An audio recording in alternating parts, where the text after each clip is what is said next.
Hey, Olive, Arlo, and Frank. Cheers. Little cold brew coffee to get through the afternoon.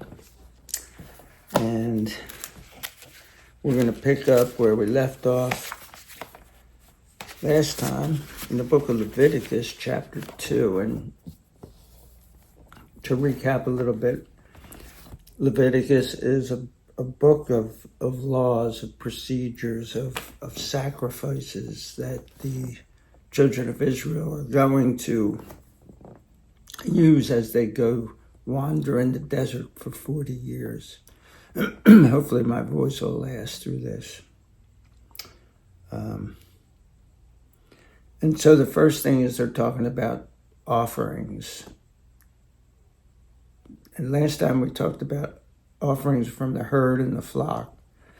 Today we're going to talk about grain offerings. And we're going to see that some of this is an offering. They'll call it a burnt offering. It just goes up in smoke. You may or may not have a problem with that because they're wasting food, but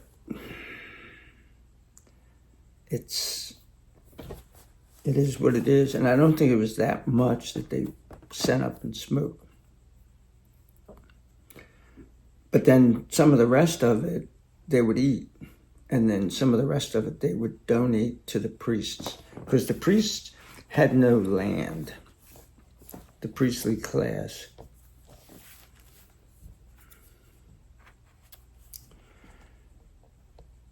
Chapter 2, verse 1 says, when a person presents a grain offering to the Lord, his offering must consist of choice wheat flour, and he must pour olive oil on it and put frankincense on it. So the frankincense is not something you would eat. It's very expensive. It's one of the three things that the wise men brought as gifts to the young Jesus. He wasn't a baby when the wise men got there. I think he was like 2 years old. We put everything together in the Christmas story, but it's not together. Happened over the space of a couple of years.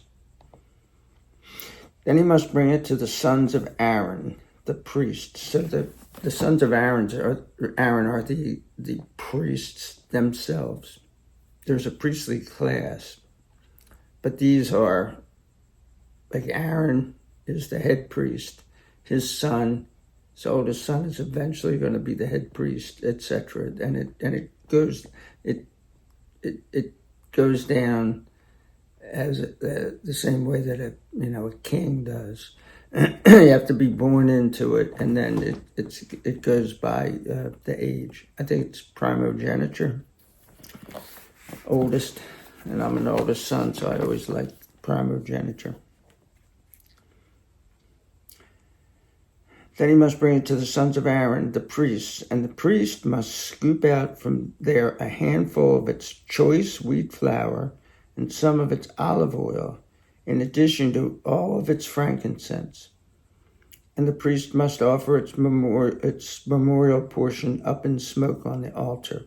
It is a gift of a soothing aroma to the Lord.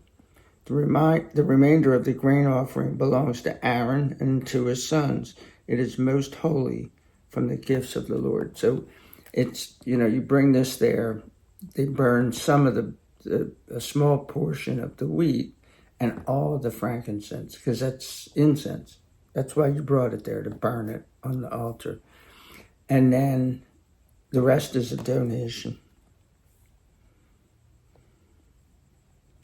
When you present an offering of grain baked in an oven, it must be made of choice wheat flour baked into unleavened loaves. So it's matzah. It's more like a cracker.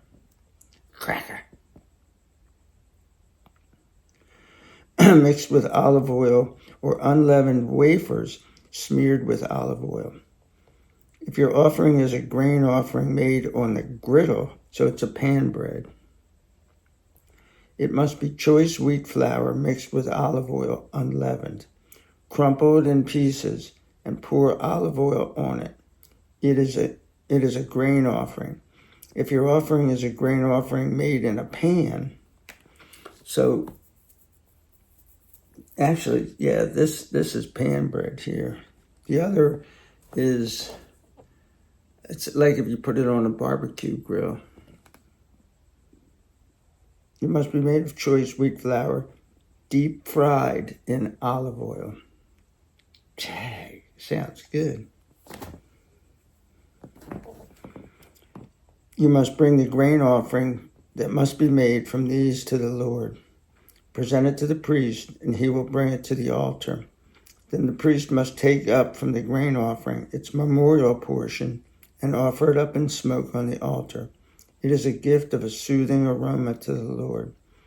The remainder of the grain offering belongs to Aaron, and to his sons it is holy from the gifts of the Lord. So they had a couple ways of getting sustenance when it comes to bread.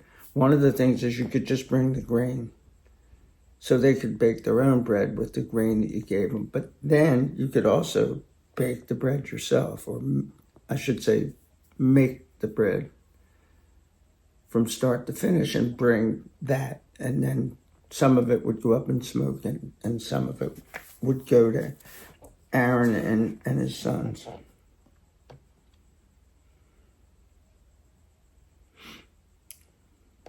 No grain offering which you present to the Lord can be made with yeast, for you must not offer up in smoke any yeast.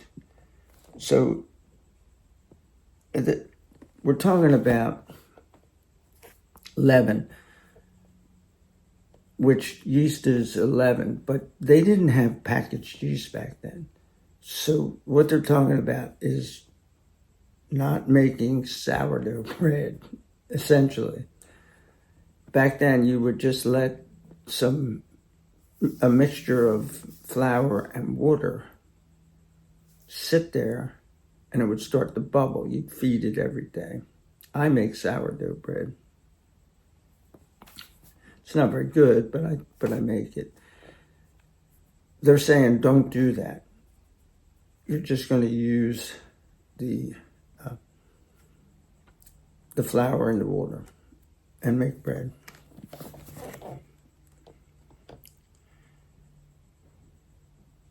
For you must not offer up in smoke any yeast or honey as a gift to the Lord. And one reason that they think it with the honey is that there's yeast in honey, wild yeast. You can present them to the Lord as an offering of first fruit, but they must not go up to the altar for a soothing aroma. Moreover, you must season every one of your grain offerings with salt. You must not allow the salt of the covenant of your God to be missing from your grain offering. On every one of your grain offerings, you must present salt.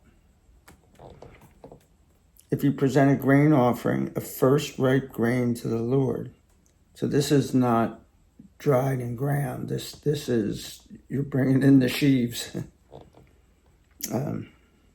You must present your grain offering of first ripe grain as soft kernels roasted in fire, crushed bits of fresh grain, and you must put olive oil on it and set frankincense on it. It is a grain offering. Then the priest must offer its memorial portion up in smoke, some of its crushed bits, some of its olive oil, in addition to all of its frankincense. It is a gift to the Lord. Hey, next time we're going to be looking at the peace offering. And there'll be animal sacrifices again. There are drink sacrifices, and I'm sure we'll get to them too. See you next time. Peace out.